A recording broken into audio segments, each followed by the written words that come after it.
Hello guys! So ito yung araw na pumunta kami ng asawa ko at yung best friend namin sa Mount Wilson Observatory.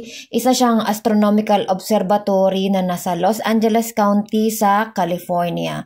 So basically, astronomical observatory, ibig sabihin sila yung nag-aaral o nag-observe anything na nasa kalawakan, like yung sun, stars, planet, so ganon.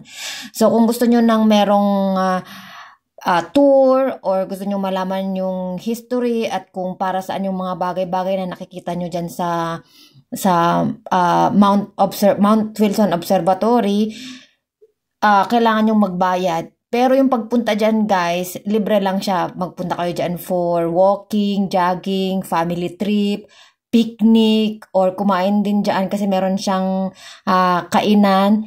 Kung gusto niyo lang makita yung view kasi meron siyang overlooking view.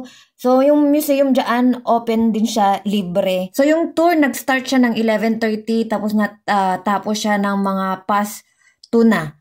Pero ang highlight dyan guys, yung nalaman ko na pumunta din pala dyan si Sir Albert Einstein noong 1931. Oh my God, napuntahan ko yung napuntahan ni Sir Einstein.